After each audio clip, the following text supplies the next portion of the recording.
Hey, welcome to Project Recovery, a podcast about addiction, but more importantly, a podcast about recovery. I'm Casey Scott, and my road to recovery started with Pinnacle Recovery Center. If you know somebody who could use some help, tell them to do what I did and give Pinnacle Recovery a call. Of course, we've got Dr. Matt Woolley here. He's the yin to my raging yang. How are you, buddy?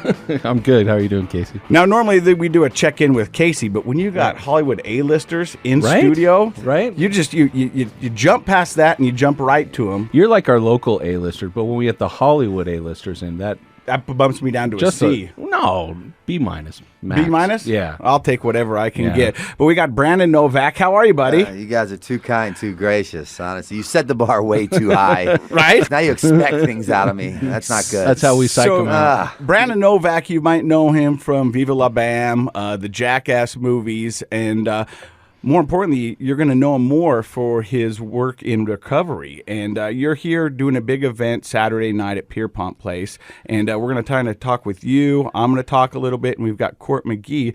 But before we get to that, let's find out kind of your story, if you don't mind. How did it all kind of transpire for you?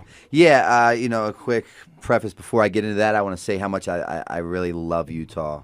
I've been here before many times in my past, but completely loaded, and it was all a blur. But I had came Halloween to speak at a CA meeting, and they flew me out, and it was a costume contest, and just the vibe of the people there and these young people in recovery was very appealing to me, and I'm really big on attraction rather than promotion.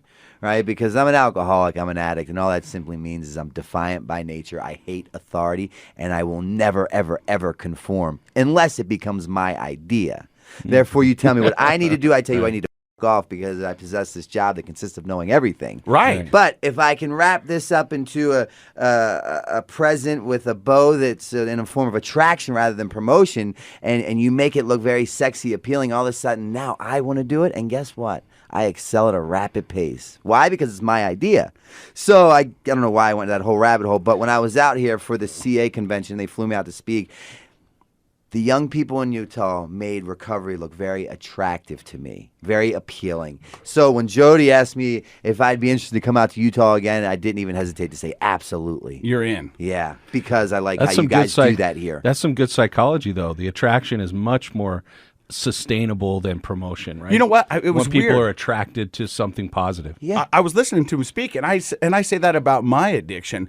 If somebody told me I couldn't do something, I was like, "Watch, I'll show you." Yeah. And I will drink more than anybody, and I would win that. And if somebody says, you can't stay sober, watch, I'll show you I can stay sober, and I'll get it back. But it has to be my idea. it has to be. And I think that's, I on this show and this podcast, I always talk about my recovery because it's unique to me. Yeah. And this is what I'm doing, and it seems to be working for me. So before we get to your recovery, how did you go down this dark road? I mean, because a lot of people probably looked at you and said, this kid's got everything. They're doing TV shows. They're doing movies. He's a talented skater. How did you get bit by this addiction? Yeah, my opinion, and that's just what is my opinion, but I believe I was genetically predisposed, right? My father was an addict. His father was an addict. I'm the only son by my father. My brother and sister are by a different man. My mother, my brother, my sister, they could take or leave a drink. They could care less about it. I believe I was genetically predisposed. Now, you pair that with the concept that, I was very talented at a young age. I found a skill that was God-giving to me. That the moment that I got that skateboard at the age of 7, my mother put me to bed that night. She said, "Brandon, what do you want me to do with the skateboard?" I said, "I want it in bed with me." She said, "Why?" I said, "Because if I die, I want it to come with me." It was like I knew the moment that board touched my hand, I was going to be a professional skateboarder. It was like God had handed me the Holy Grail personally. I ate it, I breathed it, I slept it, I dreamt it. At 15, I became a professional skateboarder. I was designing my pro model for Powell Peralta. I was touring the world with Tony Hawk. At the age of 14, I was the first skateboarder ever in the world to be endorsed by Gatorade, and they were flying me to Chicago to the Quaker Oats building where they made Gatorade at the time. They put me on one treadmill, and they put Michael Jordan on a treadmill next to me, and they'd strap all these wires to our hearts and put these tubes like down our noses and in our throats to give us each Gatorade to see the effects it has on different sports players. So from that very young age, skateboarding did for me then what drugs and alcohol did for me later. right? Because you give me that skateboard at the age of 7 and put me in a room with the prettiest models in the world, I'll not only think that they were waiting for me, I'll think that they are dying to marry me. Right? Drugs did that for me later. Yeah. But I had goals, I had dreams, I had aspirations, right? A lot of years I would go in and out of treatment centers, and I was so worried about saving my face, right? Because everything was exterior. I really believed that social acceptability equaled my personal recovery. So as long as the home was big enough, the woman was pretty enough, the car was new enough, the account was high enough, that meant that I had to be doing well. And I would go into these treatment centers and I would save my face because I didn't want to tell you like the things that I had done for heroin, because what if you think I'm gay? Or what if you think I'm a loser or a failure? I would save my face, only to literally lose my ass on the corner of Eastern Avenue and Patterson Park for $40 for another bag. So what happened, the only motivating factor that dictates any form of change in my life is a result of pain. I don't change when things are unmanageable. I change when things are unbearable. So what happened is that the pain got great enough that I became willing to follow whatever suggestions that you people gave me. And then all of a sudden, for the first time in my life, I focused on saving my ass. And when I focused on saving my ass and my face correlated somewhere along the lines. So my story is my story, and I'm glad you asked this because it's not a black and white one size fits all. If that were the case, I would have got it at my first treatment center at the age of 17. I didn't get it till my 13th at 35. So my story is I had goals, I had dreams, I had aspirations. I didn't come from a bad home. My mother's a nuclear physicist on the board of Mercy Hospital. My brother's an attorney in the White House who practices pensions and benefits. My father dies a direct result of the disease of addiction. He never held a job a day in his life. He ran with the Hells Angels. He taught me one thing: if and when I go to prison, how to conduct myself. So I actually excelled at everything that I did because I was never going to become my father. I really disliked that man. So it's not like I suffered from these traumatic experiences that once I picked up that first drink, I said, I have arrived. It's not my story. It's not my case. But the reality is I can't tell you about the first time I picked up that drink and I said, I found my calling. What I can tell you about is the first time that my drinking and my drugging was threatened. I can tell you about that. And that is almost more important than the first drink, because right there, in hindsight, looking back, that defined my future.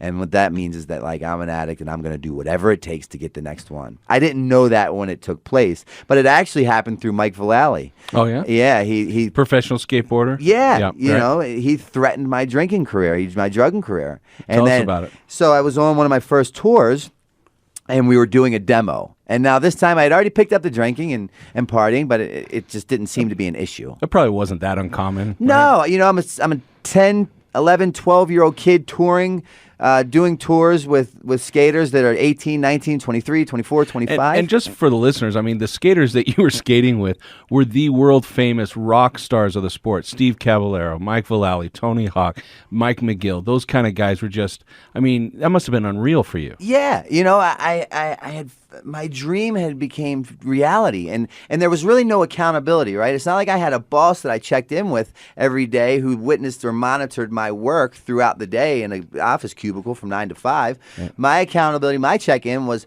living in Baltimore. The team manager, the team captain, if you will, lived in Santa Barbara. I'd call him and tell him the new tricks that I learned. And is that Stacy? No, at this time it was Todd Hastings. Okay. Stacy right. Peralta owned pal. Todd Hastings was the team manager. Right, okay. So that was like my babysitter. Yeah. I didn't have a boss that has said, hey, here's my work, and I made it to work by 8 a.m. I didn't have to be in when the street lights were on. Right. You know, I was raised by the dudes that I ran with, and that was a much better reality than the reality that I had home, because my father was a rather unsavory fella. He ran with the Hells Angels, and he was that kind of guy. You know, probably felt more like a family with those guys you were running with. Right? Yeah, my mother was working her butt off to provide for the family because it was a single mother family.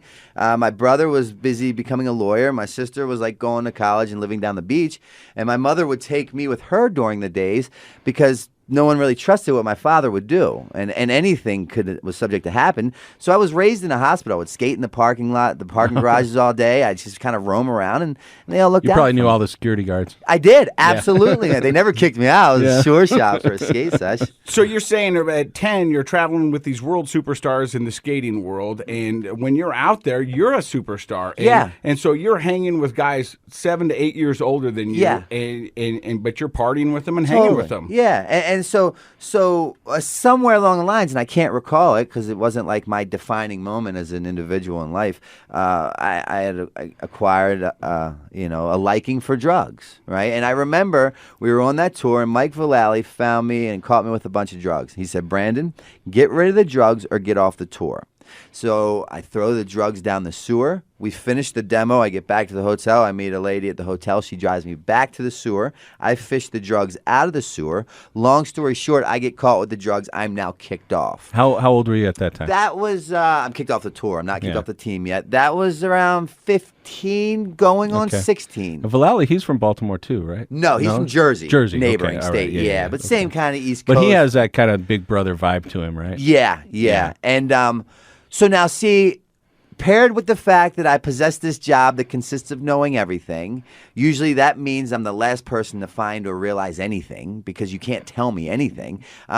My delusional alcoholic brain, the very same brain that lies to me in my own voice that makes me believe the unbelievable, tells me the skateboarding world needs me, it cannot go on without me, and I am an asset. Yeah. In reality, the skateboarding world does not need me. It goes on quite fine without me, and I'm a liability, but I'm the last person to realize that because I possess that job that consists of knowing everything. Yep. So now, about 3 weeks into this, I get a phone call from Tony Hawk, my higher power at the time, the guy who's given me a reason to live. He said, "Brandon, we have one of two options we could do with you.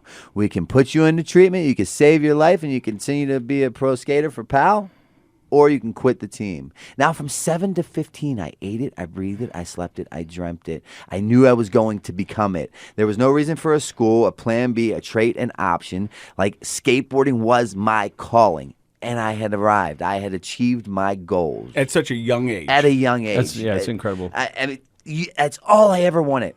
And the first moment that it was threatened by Mr. Hawk, I didn't have a breath of fresh air in my lungs when I said, "I quit."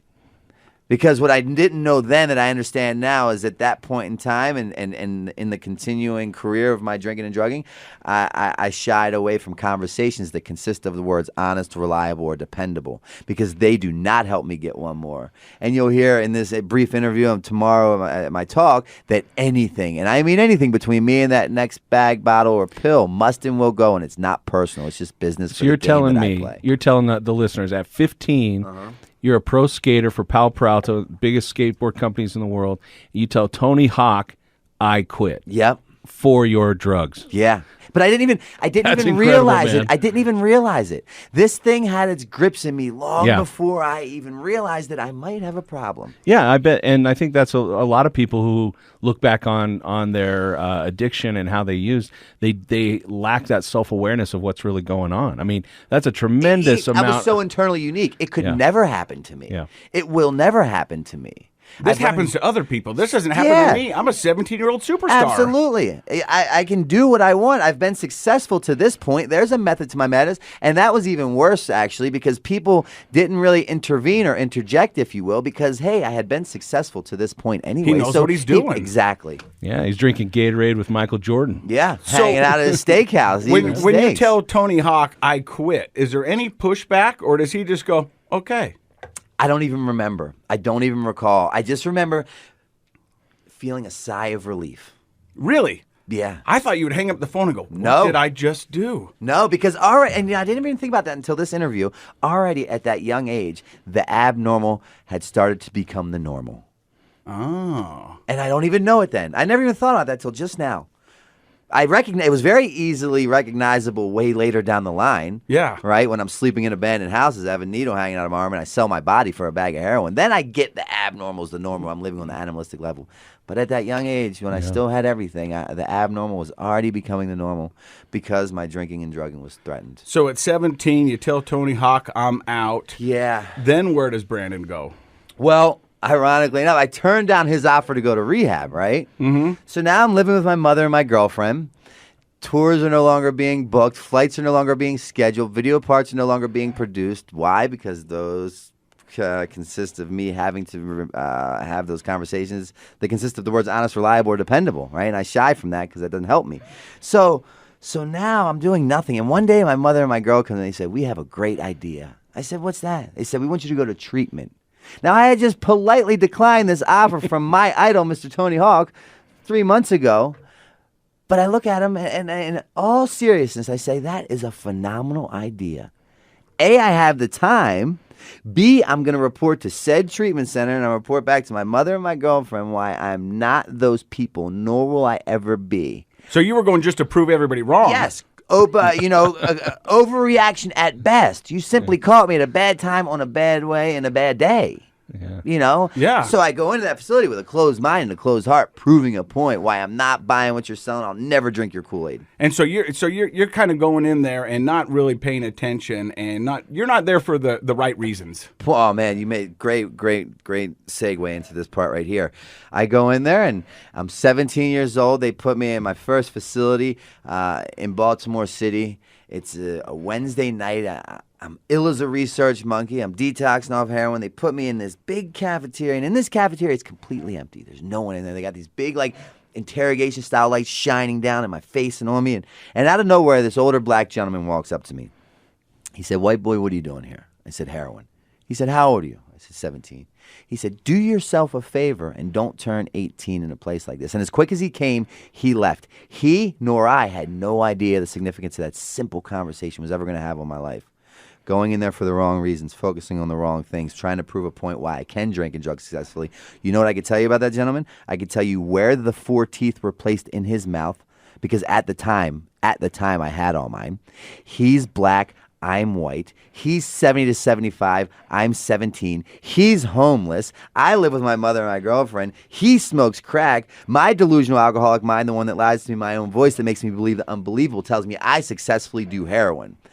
Thank God that man found the answer for which he's in search of. I'm so grateful that he found it. And he was just a resident there? He was in treatment? Yeah. Now, see, I'm focusing on why I don't belong there. Yeah. I'm not looking for the similarities. I'm looking for the differences. Was that a little bit like looking into the future? No, well, to me, it was like, not at the time, right? It was But like, later? I am in the wrong place. I don't belong here. Okay. You know, you're insane. All you people were insane. I'm not that guy. I'm a 17-year-old white kid from the suburbs at the time who just got off a tour with Tony Hawk, hanging out with Michael Jordan. Yeah. That's what my alcoholic mind tells me. Gotcha. Right? I'm so internally unique. I'm so different that can never be me. That's crazy, because I had a similar experience when I was in my rehab. The second day I was there, I called up my mom, and I said, "Mom," and people have heard this story, but I want you to hear it. I called my mom. I said, "Mom, I'm in the wrong place." And she goes, "What do you mean?" I said, "There's people in here for meth and heroin. I'm here for Bud Light." Yeah. You know? And she Totally. goes, "What are you talking about?" I said, "I'm just Bud Light." And she goes, "Son, you're in the right place. Addiction is addiction." Yeah. But I started, I mean, in the early infancies of rehab, I wanted to justify that I wasn't bad like everybody else. 100%. That I was different. That this is just a mistake. Yeah. I don't belong overreaction. here. Yeah. Absolutely. I mean, and that happens over and over and over. Well, you said 13 times for you. Yeah, well, yeah, but I didn't have those experiences where I felt different at all 13 times, right? Because throughout time, my disease progressed, things got much worse, right? And I had ran out of options, and resources, right? No one was like really running to help me. Like you said, eventually the pain got high enough that you started to make some changes. I became willing to do whatever. But how long did that first treatment experience last? Like, that gentleman kind of came and thought he was helping, but you saw the opposite. You saw proof that you shouldn't be there. How long were you in that treatment center? Well, I stayed in that facility for 30 days, but what that man did is he planted the seed. Yeah. He planted the seed, and here's how that story plays out real quick, if you will. So I could tell you all those things about that man. Mm-hmm. What I could not tell you is my therapist's name, my relapse prevention packet they're shoving down my throat, or the healthy or unhealthy boundaries you're trying to instill in me. Because if I could tell you those things, that means I can relate to being one of you people, and I want no part. So you just shut that out. Yeah, so I leave that treatment center, disease untreated. No defense against me or that first drink or drug. He was right. I did not turn 18 in a place like that. But I turned 19, 20, 22, 23, 24, 26, 27, 29, 30, 32, 33, 34, 35 in a jail or a treatment center. And every year I'd sit on whatever bunk of whatever cell of whatever jail I happen to be in, or whatever bed or whatever treatment center I happen to be in, and think back to myself and say, maybe if me, myself, Brandon Novak, would have listened to that man with an open mind and an open heart, I would not continuously find myself in this situation year after year after year. That was such a profound thing that he did, and at the time I laughed it off. Yeah, that's powerful. And there's other parts of my story that doesn't make sense for me to tell it here, where that guy is all I think about. Yeah. You're listening to the honest, real truth of Brandon Novack, and you're listening to Project Recovery. We'll be right back.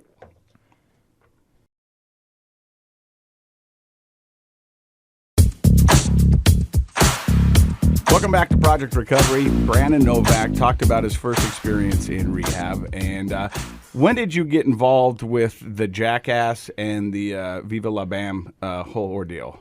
So I go from being that pro skater to then like deciding that it makes more sense to shoot heroin than pursue my dreams of skateboarding. So I give that away.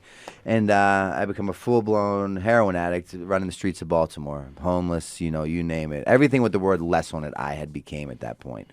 And one day, I go into a local skate shop that I would occasionally go into and hit them up for cash. And I go in this day and I said, hey, I'm trying to get some money, my normal routine. And they said, we're not going to give you any money today.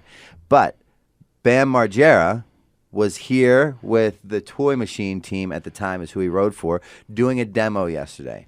And he asked about you, and he said, he left his number, and he said, if you ever want help, to call him. Now, see, Bam and I were best of friends, yet arch enemies when it came to this specific contest every year, meaning he would win or I would win. We were both very good contest skaters, very consistent, tricks outside the box, and we'd practice to beat each other every year.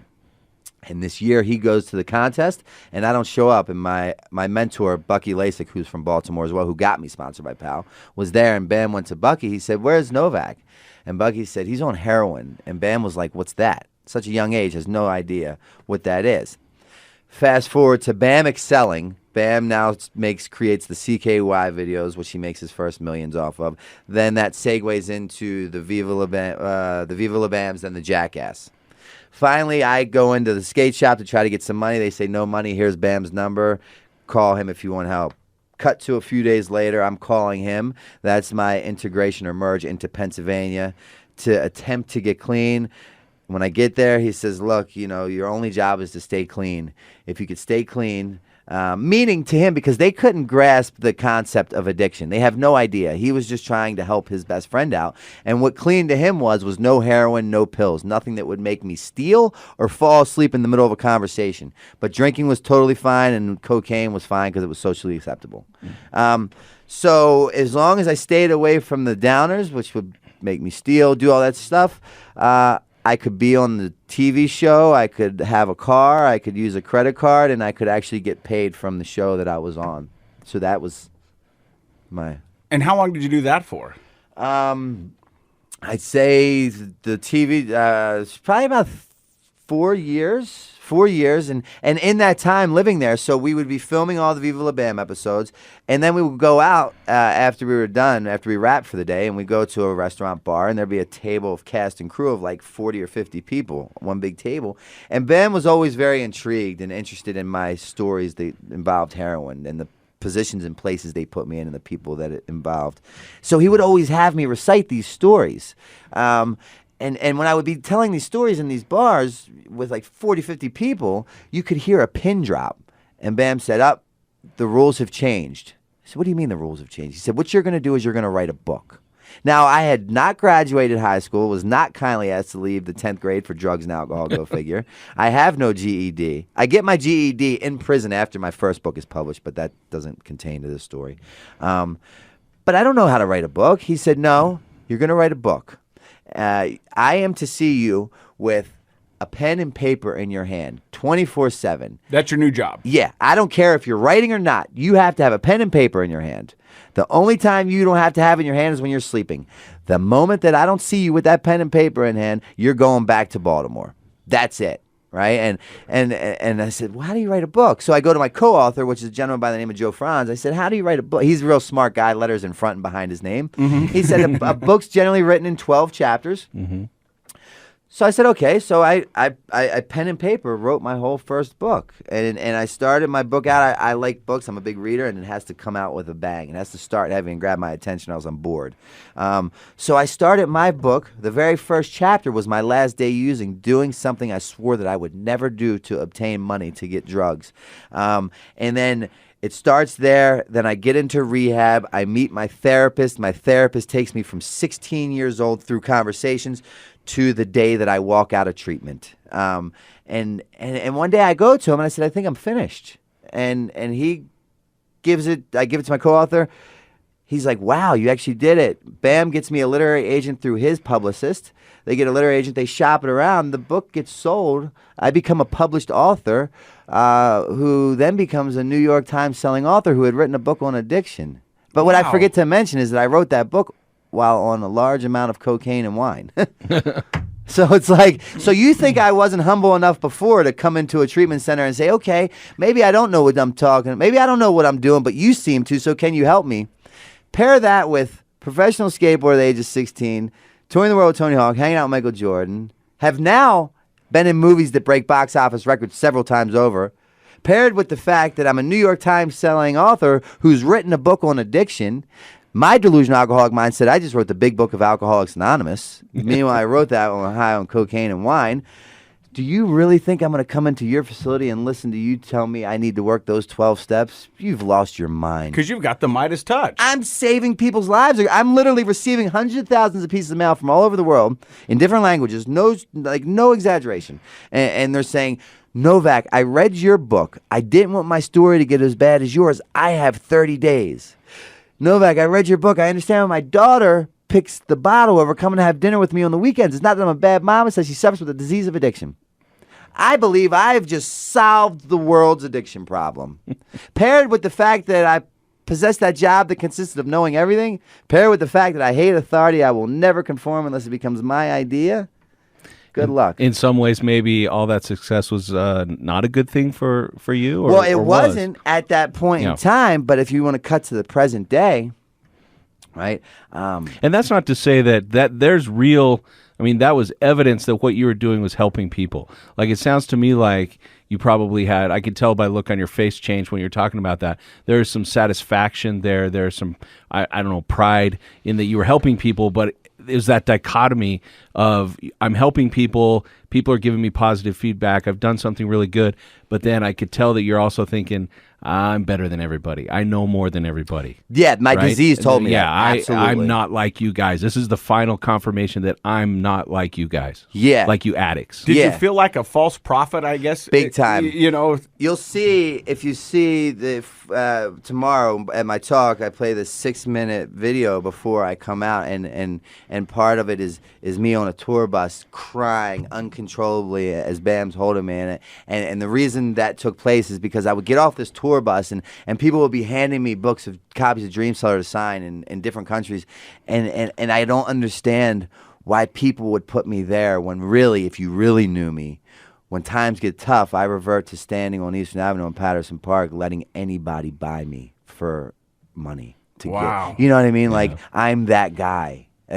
So it's and that was all unresolved. I mean, you were living a double life. Yeah, it was the way. And the saddest thing was I didn't want to use. I didn't. Most of the time, I really didn't. But I couldn't not use because my disease. I don't know the disease from which most people possess, but the disease from which I possess. When that thing jumps, I say, yes, sir. How high? Mm-hmm. I don't have the privilege to say, you know what? I'm going to sit this out because it does not seem like a good career choice for me.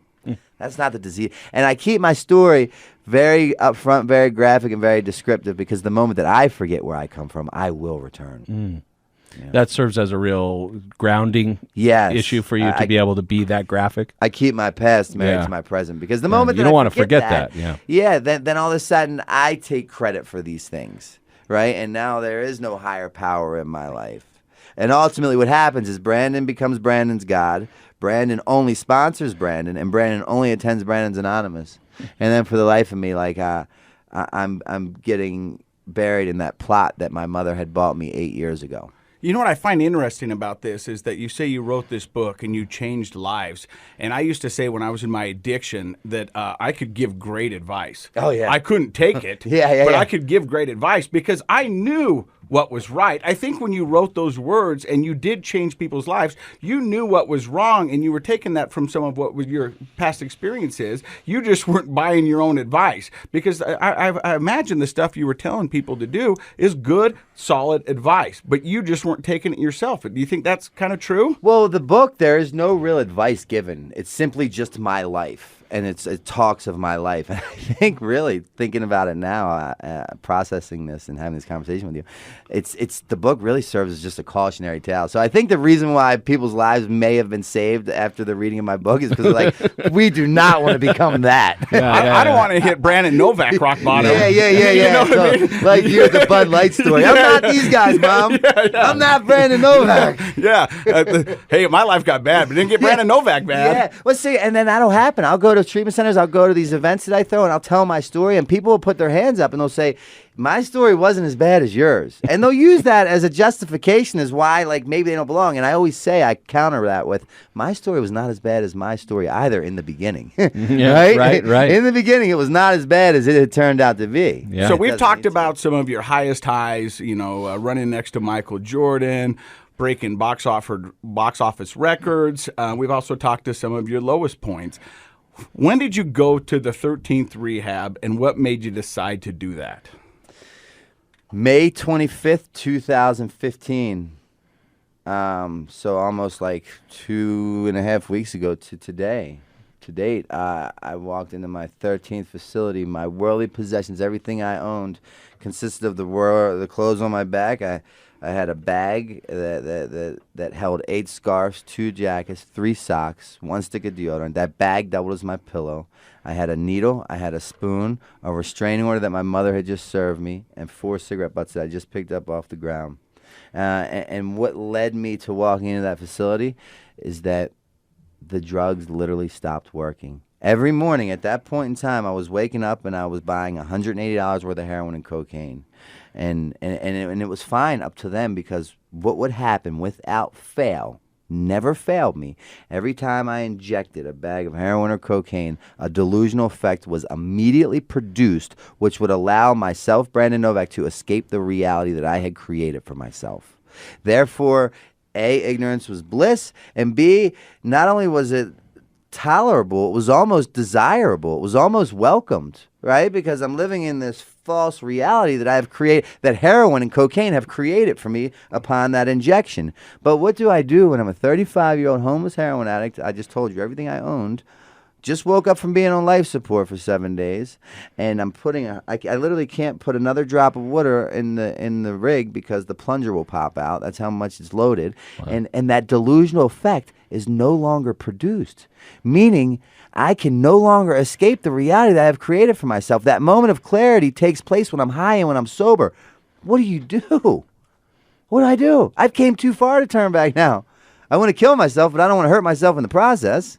I'm horrible at suicide because I keep waking up. I'm in a position in life where I'm so low the curve looks like a skyscraper, but yet I remember that, like, you people stay sober because every time I go back to treatment, you're there. Yeah. So all of a sudden, like, maybe I don't know what's going on. And I came to the realization walking in that 13th facility that, you know what I do know? Is that I don't know. I say that often. At 45, I thought I'd have the world's answers. And I realized at 45, I don't have any. The longer I stay sober, the less I know. Right? Really? One thing I want to clarify. Did you go into that 13th facility of your own accord, or did somebody begging take you? And pleading? So that's begging. How different is Gift that than of all the other? desperation. Yeah. I had became willing, became my idea. Right. I had met the God of my understanding as a direct result of that gift of desperation. If you would have told me to do. This is I have to be like family oriented on this show, but if you would have told me to do anything, I would have been more than happy and willing to do it. Why? Because like it would promise me a couple more hours of sobriety. I was willing to, and it was my idea. And guess what? I've excelled at a rapid pace. God willing, in a few weeks, I'll have 4 years sober. I have not had the desire to pick up a drink or drug one time in my sobriety. That's not amazing. once. I've been an IV heroin and cocaine user for 20 years straight. 1 year of incarceration was I free from addiction, so that was by force, not by choice. Right. 24 years, smoked, sniffed, drank, and ate. You name it, I did it to try to lift myself of the desire, rid me of the obsession to use. I'd moved to Amsterdam, I'd moved to Finland, I had moved to Paris. I changed women, homes, careers all over the United States until I had that spiritual experience from me that came through the 12 steps. That was the only thing that had ever worked for me. and I continue. They told me in the beginning, they said, kids, stick to the basics, so God willing, you don't have to go back to the basics. So I don't get lost in the accessories of shit, man. I keep it real simple. Yeah. I get up in the morning, I ask God, I thank Him, I experience the steps, I have a sponsor, I have sponsees, just...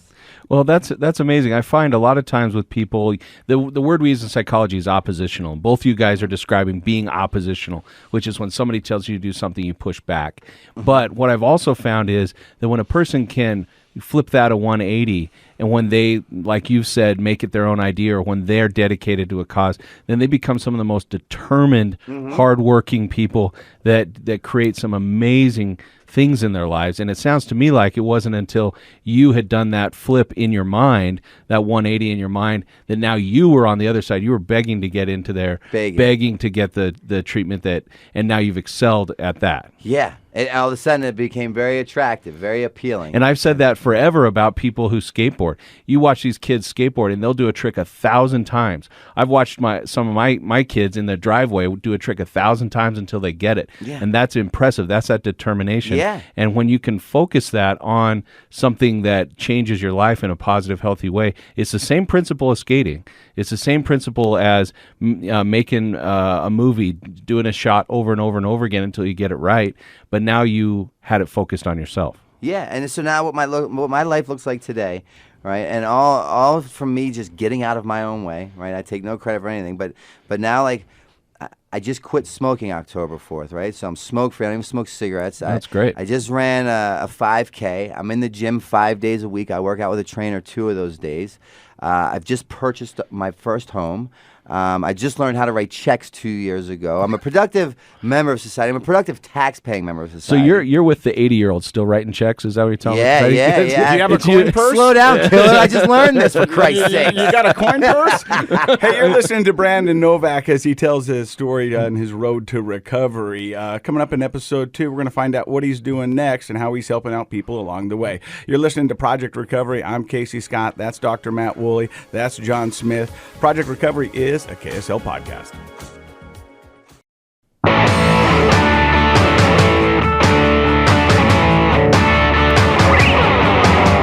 Welcome to Project Recovery, a podcast about addiction, and more importantly, a podcast about recovery. I'm Casey Scott. This is Dr. Matt Woolley, and for the second episode, we've got Brandon Novak in studio, and we've been kind of going through his story. And what I've taken away from this so far is that I think I'm a lot like you in this sense that it's all or nothing. If I'm going to do drugs, if I'm going to do alcohol, I'm going to do it all the way. If I'm going to do sobriety, I'm going to do it all the way. Do you think that's accurate? Absolutely. You know, like I was talking to you before we ended the last clip about, like, I go to the gym 5 days a week. I had to get a trainer, and, like, I'm just full on into this thing. Like, I can't just go today and maybe go next week. Because if you don't go, it's kind of like your addiction. There's something that feels wrong in the body. And they told me I'm very routine oriented. So I do the same things that I did in treatment today. I wake up, the first thing I do is I make my bed, followed directly behind me getting on my knees. Do you know why they tell you to make your bed? Because if that's all you do, you at least did one thing right that day. That makes complete sense. That's what they told me in rehab. They said, make your bed every day, because if you don't do anything else, at least you did one thing it's right. Also, it's like it's a simple thing, but it's not, because it's discipline. And that's one of the main things that is required to make huge changes in life is, can a person be consistent in their discipline? And so if every morning, Brandon, you're getting up, making your bed and praying, I mean, that you're starting your day off with consistency and discipline, and that's going to carry through the day. I've did it since day one, and now I'm a big believer of, like, why fix it if it's not broke? I used to fix a lot of things that were not broke. And now I can tell you, if you came into my house 3 or 4 days in a row and the bed consistently was not made 3 or 4 days in a row, problems are coming. They are. Okay. It's something very simple yet so profound. I don't want to know what it is. I don't want to figure out what it is, but it is. It is. It's an indicator. Yes, a sign. It's a sign. Hey, so in the first episode, we talked about you going to your 13th rehab, begging and pleading for them to accept you. Yeah. So tell me a little bit about that experience. So I had been to this, as my disease progressed, so did my treatment center stays, right? Like in the beginning, my disease was a blast, and I loved it. And I had a lot of great times getting loaded. I just did. And at the end, there wasn't great times anymore, and the fun had long stopped. But my treatment center stays, in the beginning, it was like the aromatherapy classes, the acupuncture, the art therapy, the music, and at the end, it was a public ran facility, a state funded facility that cost me $2 to get into. Oh, wow. I had nothing. I had no insurance. I had nothing. And in that facility, I had been to that facility my 4 previous attempts out of my 13 overall. And I would sit in the same chair with the same intake coordinator, and she'd say, "Okay, Mr. Novak, your insurance covers 90 days." And I'd say, in theory, 90 days sounds great, but in reality, I'm more of like a 45-day kind of fella. This woman to do this job, to fulfill this state to go to. And she would gently laugh at me each and every time and say, "Sweetheart, you have no idea. Anything and everything that you put in front of your recovery does not or will not matter because you will lose it." And I would say, "I guess you didn't get the email of my resume." And she would laugh. I wrote a book. Yeah. One of the many things that I had done. Yeah. Right? And now something drastically different had taken place. It drastically changed. I'm sitting in the same chair with the same intake coordinator. And finally, for the first time in my life, I had been demoralized in just such a fashion from drugs and alcohol. I've been beaten in that state of reasonableness that I'm sitting in this chair, and she comes at me with the same offer she had given me 4 previous times. And when she gives me that same offer, I cannot even come back with a counter offer, because if I say no, it entails an explanation. All I can simply do is nod my head yes for the first time, and thank God for this. I was beaten speechless by my disease of addiction. I couldn't even talk. And thank God for that. And she said, "Sweetheart, you're in no condition to do your intake. Get up to detox. I'll see you in 4 days." And I get up to detox, and there's this 19-year-old, very happy-go-lucky tech worker. And he said, "Mr. Novak, you're back." And I said, "Aren't you a genius? You don't miss a beat, do you, boy?" And he said, "I didn't get into the story. It's not really appropriate for this avenue, but I had got robbed before going into that facility, and when I got robbed, they literally ripped my clothes off, and I didn't have underwear on at the time, so I was completely exposed, and my clothes were tied on by a shoestring.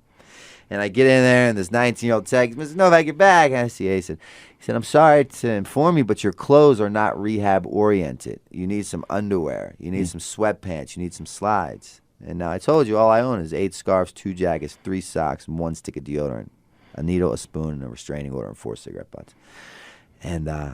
And I also remember you guys telling me a grateful addict will never use again, a grateful alcoholic will never drink again. And I was never too grateful, because the pain had never became great enough. Now, go figure, the pain has finally done its job. I'm begging for that one more chance. And I tell him, I said, I don't have those clothes, right? My disease does not allow me the ability to own those underwear, or that my life is consumed by the getting and using and finding ways and means to get more. I don't wash underwear and shower. Are you kidding me? The abnormal has become the norm. I'm living on an animalistic level. He said, "Come downstairs to the basement. We're going to go to the donations room. We're going to see if we can find you some used underwear." All right, so let me give you a snapshot of my life. My mother's a nuclear physicist. My brother's an attorney in the White House. My father died as a direct result of why I hate addiction. First skateboarder endorsed by Gatorade, hanging out with Michael Jordan, touring the world with Tony Hawk, designing my pro model. I have a private tutor that flies with. In these movies that break box office records, New York Times selling author who's written a book on addiction. On the flip side of that coin, I've now just walked into my 13th inpatient facility. I've lost count of outpatients and detoxes. I've been medevaced to 4 different hospitals in 4 different states from 4 different overdoses. My mother now has simply went to God and said, "God, please cure him, please kill him, or please kill me. I can't take it anymore." She has sold 3 homes to financially pay for me to go to 2 different treatment centers. And I stand in the basement of a Catholic Charities rehab, a 35-year-old homeless heroin addict, as this 19-year-old tech thumbs through these boxes looking for a pair of 2nd, 3rd, 5th, 10th hand used underwear, and I'm praying to God that he finds them. How did I get there? I had goals, I had dreams, I had aspirations. I was not going to become this. No way in hell was that no. I couldn't. I still can't wrap my head around it. And 2 very imperative things happened in the basement as he's looking for a pair of used underwear, and I'm praying to God that he finds them. He doesn't find the used underwear, but what he finds is a pair of size 40 women's sweatpants with no drawstring, a woman's tank top, and a pair of size 13 Jesus sandal. I'm not a woman, and I don't wear a size 13, but 2 very imperative things happened in the basement of that church. I came to the realization that what I do know is that I don't know. And my very best thinking leads me to this place time after time. right? So there goes that job of knowing everything, which was a big crux for me. And the second thing, right, I tried everything to remove the obsession, lift me of the desire of drinking or drugging. Didn't want to do it most of the times, but had no say-so, and if I did or didn't, it calls, I answer. The pain had become great enough. I had met the God of my understanding in the basement as he thumbed through those boxes, a direct reform of that gift of desperation. And all of a sudden, like, I had that spiritual experience, my first of many, and they had already started happening way before I walked into treatment, but I didn't see them then. I recognize them now. And then I take the women's clothing and it gets me. I go upstairs and I get a shower. I get that Baltimore City smell off me, and I had never been so excited to put women's clothing on in my life. And I successfully completed that 90-day treatment center stay. So you stayed for 90 days. 90 days. They couldn't even keep me another day, literally 90 days to the day. In that 90-day treatment center stay, go figure, the only thing I had never tried were those steps. That was the only thing I never tried. And I can't even think of something now to myself, coming up on 4 years sober with some knowledge in my head, to say, how could I have a glass of wine and it turn out different? I'm telling you, I had tried everything. And I'm a pretty intelligent individual. That was the only thing I hadn't tried. The willingness had appeared. The pain had become great enough. I get a sponsor. By the time I left on literally 90 days, they didn't cut me at 87. They cut me at 90 days. At the dinner time on my 90th day, they could not have kept me another day. I had got a sponsor, and I had experienced 8 steps. I was on my 8th step. I was making my list. And what I learned in that treatment center is that a lot of things. But the things that I always keep near and dear to my heart is that my mentality creates the reality for which I live in. Right. And if I change my perception, I can change my world. And that my defects, the biggest defects in my life, have now become my biggest assets with that shift of perception, attraction rather than promotion. Because right now we're not in an epidemic, we're in a pandemic of the opioid addiction. 192 people, I believe, today in the nation will die solely as a direct result of an opioid overdose. We're not even talking about just addiction as a whole. It's worse than the Vietnam War. It's worse than the peak of the AIDS outbreak. But now what happens is people are hearing my stories through avenues of these podcasts, reading my books, seeing the talks, and they're saying, if that guy can do it, then maybe I can do it. Can you help me? So here's what I'm listening to, because in the earlier podcast, we talked about my rock bottom wasn't as bad as Brandon Novack's rock bottom. I didn't get as bad as Brandon Novack.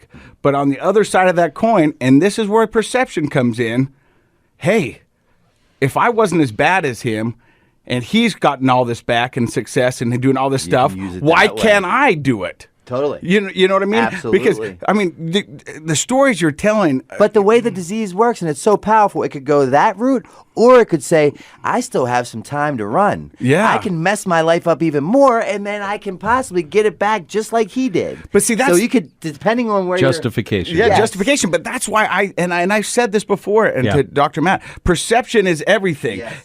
I have a disease centered in perception. Yeah. And so and people go, because some people have said, hey, Casey seems to be doing this pretty easily. I get that a lot. People are like, Casey seems like it's not that hard. But the reality is, my perception is that I want my life back more than I want to drink. Yeah. And that's where I focus on.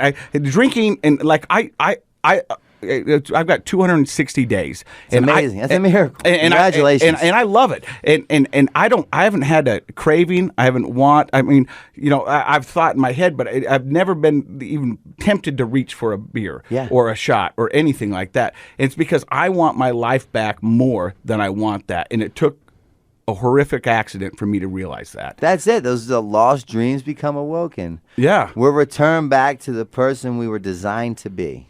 So when you walk out on your 90th day, you've got a sponsor, you're on step 8. Mm-hmm. Where does Brandon go from there? Because you've been to the top of the mountain. Yeah. You know where I go from there? It's rather ironic now that you've phrased it in that way.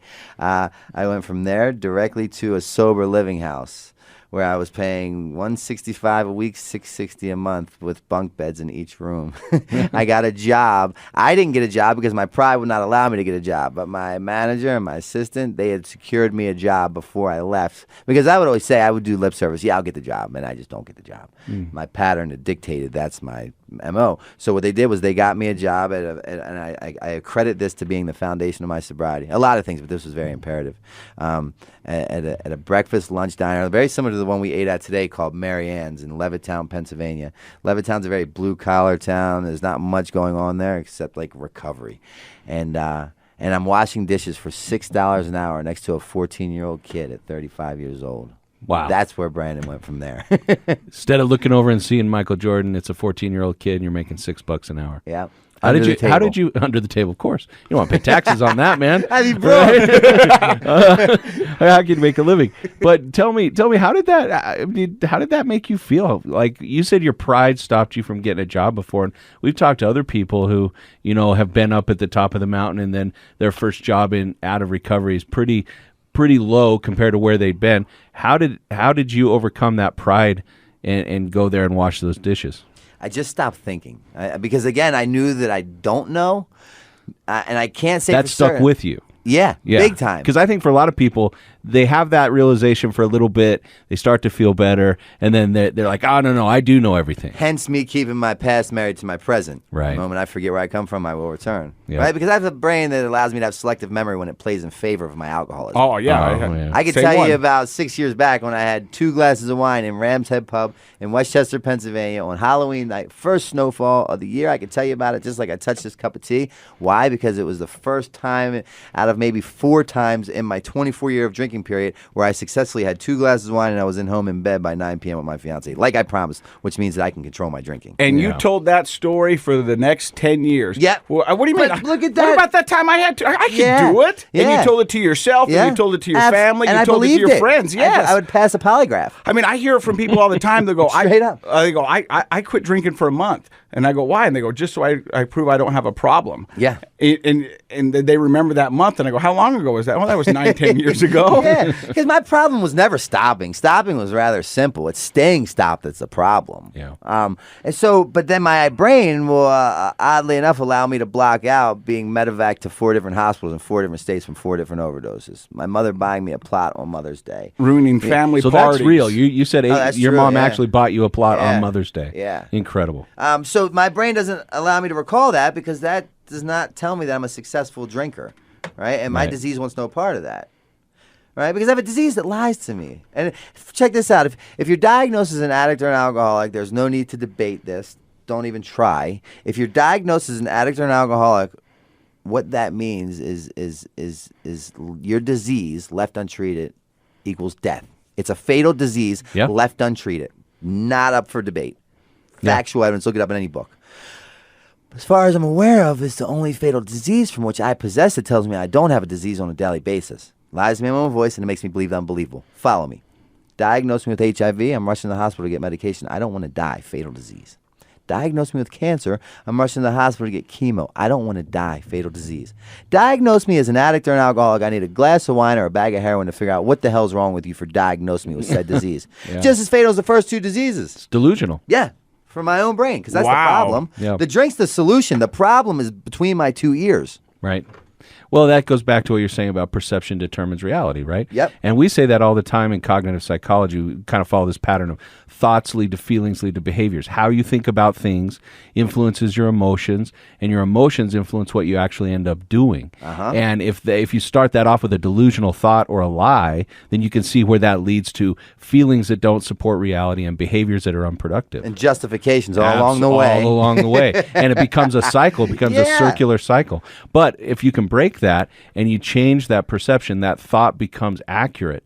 I don't know anything. I don't know enough. Only way I was able to break that was through my spiritual experience. Now, it's not a black and white, one size fits all, different people, different things.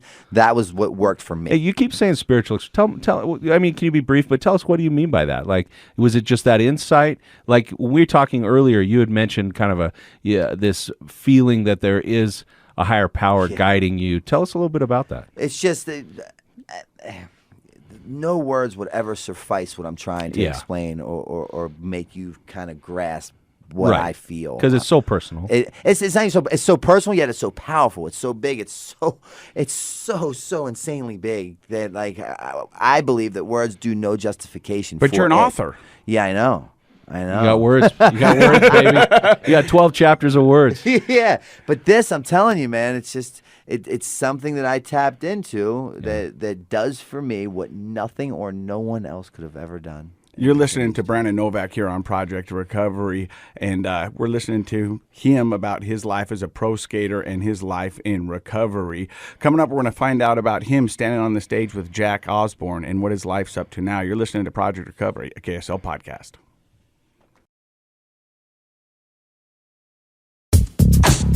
Back here on Project Recovery, got Brandon Novak, professional skater, and I looked at your Instagram, and you said it's kind of a surreal moment because we've listened to your story and just little bits and pieces of it, but you just recently found yourself standing on stage where they give Oscars, and you're with Jack Osborne, and was it Dr. Oz? Dr. Drew. Dr. Drew. Yeah. Tell us about that.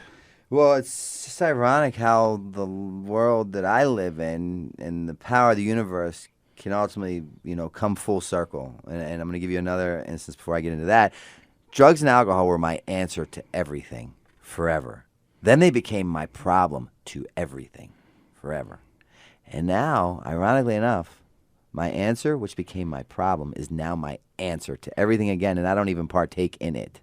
Right? Like I write books that are surrounded around it. I work in the field that's created around addiction.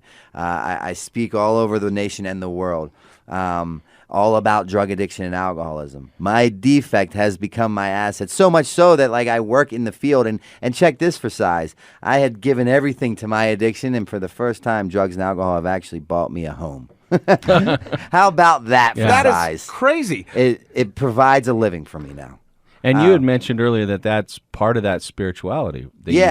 For me, how I came across my spiritual experience, and it worked for me.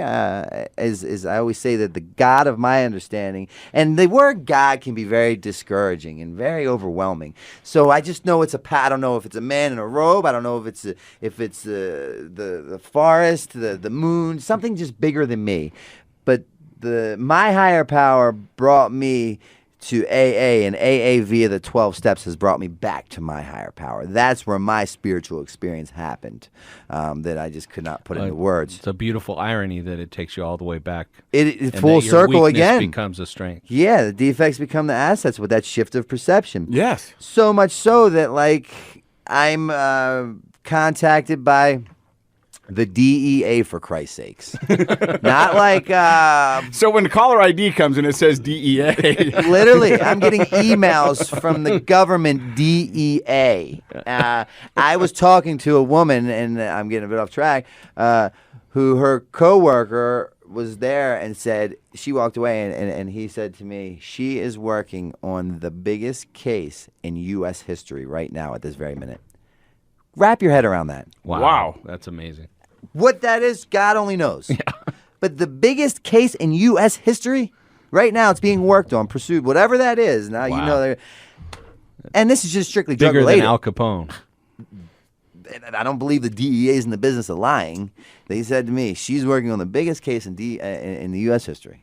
And just to try that on for size. But anyways, I'm contacted by the DEA, and not only contacted, but recognized and received an award on the same stage, which is the Dolby Theater in Hollywood, California, where they have the Oscars every year. So I'm standing on the same stage as the best actors in the world when they receive their Oscars.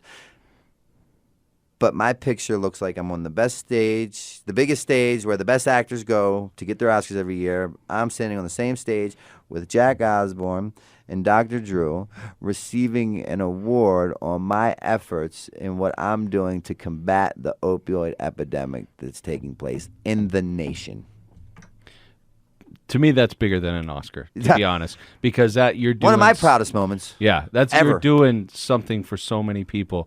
An Oscar is entertainment, and that's a great achievement. But I mean, that award to me touches so many people's lives. It represents what we need in this country to get past this opioid epidemic. And this is that guy whose mother bought him a plot. This is that guy who people took life insurance policies out on. This is that guy who walked into his 13th facility just waking up from being on life support for 7 days. This is that guy that was deemed unhelpable or unfixable, a 20-year IV cocaine and heroin user consecutively, minus the 1 year due to incarceration. So that was by force, not by choice. So that just goes to say, if that guy can do it, I'm no different than anybody else. The steps that I've taken, the knowledge that I have retained is free and it's open to the public. Right? They're not giving it to the cool kids in the bathroom. Like, it's not a secret society.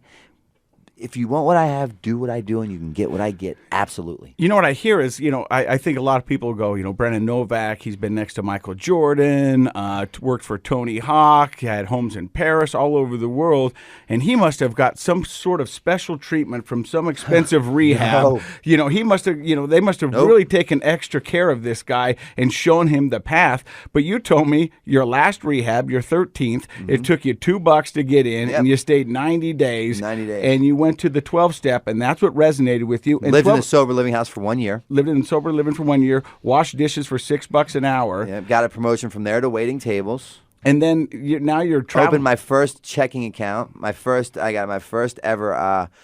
I walked in that 13th facility with the 8 scarves, 2 jackets, 3 socks, 1 stick of deodorant, the needle, the spoon, the restraining order, 4 cigarette butts, and a passport. That was my form of ID. One of these things is not like the other. Yeah. But I walk in, and that was the only form of ID I had, and they took me and they got me welfare insurance. They got me welfare. I got $160 every month for groceries, and then they took me to get a. My sponsor taught me all these things, and he said, I went to a bank, and I opened up a debit card. Yep. I opened a debit card that turned into a checking account, and I was putting money in off of the money that I was making from washing dishes, waiting tables, and then I said, I never had bad credit. I just had no credit. I said, I want to get a credit card. So I went to the bank, and I opened a pre-secured credit card. Pre-secured credit card turned into a credit card after a year. On my 3rd year. So then I lived in that sober living house for 1 year. Me and 2 guys from that sober living house decided we were going to get our own place. So we split an apartment, all 3 of us. I lived with those guys for a year. Then I decided I was ready to have my own place, and I moved from there to my own place. All that time, the pre-secured credit card has turned into, it's still a pre-secured credit card, but I'm paying it, I'm gaining interest, I'm gaining credit, and then I get my own place. Now I'm building my own renter's credit because my name's on it. Yeah. And then on my 3rd year, I bought a home. I became a homeowner, and now I have multiple credit cards. I have a home. I have a productive job that allows me. So let me ask you this. How did you get back into what you're currently doing now, which is touring the nation and the countries, talking about recovery? Completely unbeknownst to me. I am not clever enough to paint this picture for what you guys see me in. Left to my own devices, I'll put this whole room into a needle and shoot it up. I've seen me do it. I'm living in that recovery house, $165 a week, $660 a month. I'm washing dishes for $6 an hour, and one day my phone goes off on a private messenger, and they said, "Hey, this is a fellow by the name of David Golaski. I work at Banyan Treatment Center in Florida." And I said, all right, that's cool. Now, I had never did a treatment center like that. My treatment centers were always, you go to detox, and in detox, then you live in the same building for 28 days. 28 days and you go home. Florida model treatment's a little different. Step downs and whatnot. And he said, I work for a facility in Florida. Would you be interested in coming here and speaking to our clients? And I said, absolutely. He said, when would you want to do it? And I said, well, the reality is during this conversation, 3 people's lives have been taken by the disease of addiction. So if it were up to me, I'd come yesterday. He said, all right, let me see what we can do. We put a whole, then he calls me a couple days later, and he said, all right, here's your date. We're going to fly you in. So they fly me in, and they show me everything, right? They give me a tour of all the facilities, and I'm like, this is rather extreme. Are they about to ask me for a donation? Like, I'm here to just tell my story. I'm a dishwasher. Yeah, exactly. I'm still living in that recovery house. And then the next day, they do some other things. And at the end of it, I said to David, now I'm good friends with a guy named Chris Herring. Chris Herring travels the world, played for the Boston Celtics, the Denver Nuggets, kind of does what I do. He does what I do, kind of on a bigger scale.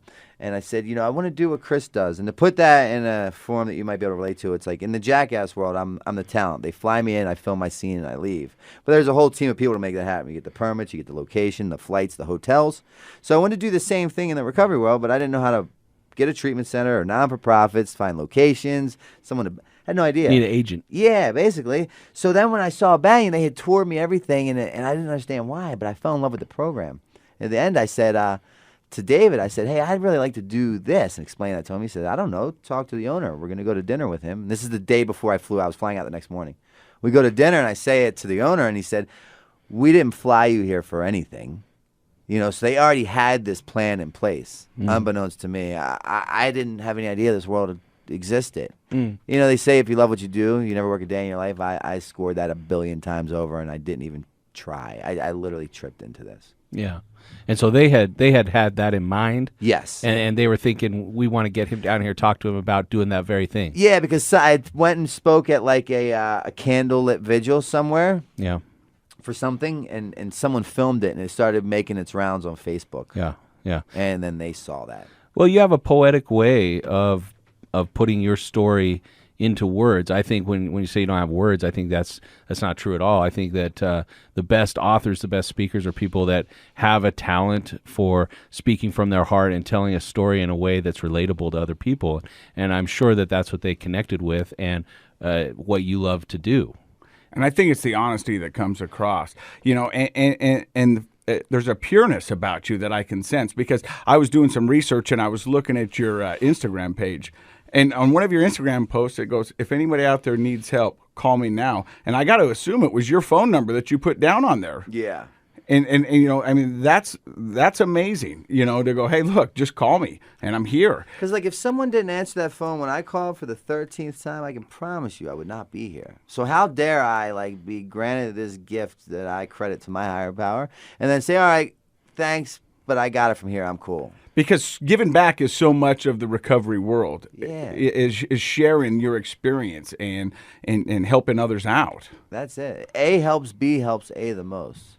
People say, why are you doing this? And I go, I sometimes I feel bad. I want to go, you guys don't know how much allowing me to do this podcast helps me. Yeah. The fact that it's helping you is great, but it's really helping me to get out there and talk about the story and keep it, perspective and keep everybody on the same page. 100%. And I love it. And so let me ask you this. If people wanted to find out more about Brandon and read your books and that, can they find it somewhere? Yeah, it's all about, but the best way to see it is just go to my website, brandonnovack.com, all one word, brandonnovack.com. And that encapsulates everything that I have going on. It takes you down the rabbit hole of all my stuff. And there's a Banyan Treatment Center here in Utah. Yeah, no. Jody, do you want to chime in on what you do here in Utah? I'm with Jody here. And Jody's kind of the one that got this going, and she's going to be with us at the event on Saturday. So why bring Brandon here? So I got to go meet Brandon. I work for Banyan Treatment Center, and we are not located in Utah.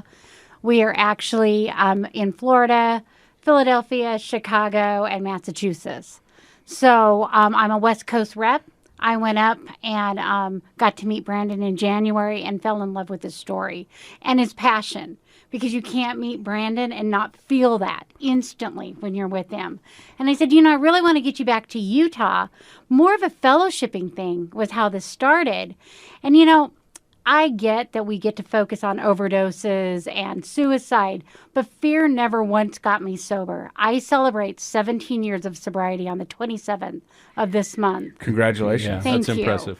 And I was told 17 years ago that I was never going to get sober. I'm a meth addict, I'm an ex-con, and I had no hope, and I'd lost everything. And what I've gained in recovery is everything and so much more. And so I got a group of people together. Brandon jumped on the opportunity. I asked Court McGee, hey, Court, will you support this? He goes, no, I don't want to support it. I want to be a part of it. Nice. That is so awesome. And I went, and then Casey, what can I do? I want to be a part of this. And so next thing I know, the miracle of recovery is happening without any effort from me. And it's all coming into place. And we get to do this amazing event tomorrow that's free to the community that shows that we don't have to do this alone. Awesome. That hand in hand, this is how we get sober. Well, thank you very much, Jody, and thank you, Brandon. Real quick, any last words from you, Dr. Matt? The thing that keeps coming to my mind, and listen to everything that we've talked about today and the good energy that's been here in the room, is that, we were kind of joking around about, at least my low wasn't as low as Brandon Novack's. I hope that people will start thinking, I hope my high can be as positive, my recovery can be as positive as Brandon Novack's. I think that's kind of the whole story here, is we want to focus on that, like Brandon was saying, recovery, it can be for everybody. You don't have to have anything other than that shift that's changing your perception. And I think that's the powerful message that I'm walking away with today. Yeah, I agree. I mean, I could tell you this from wholeheartedly, from everything in my heart. The sobriety has given me everything that drugs and alcohol ever promised me. I've never been so happy in my life, and I feel like today's day and age, like being sober is what all the cool kids are doing. Like I go out to a lot of events, musics, and I never rarely get offered a drink, but sometimes on the rare occasion that I do, and I turn it down, they find that very admirable, and they're like, "Wow!" Now they're intrigued, as opposed to shunning me and saying that's weird.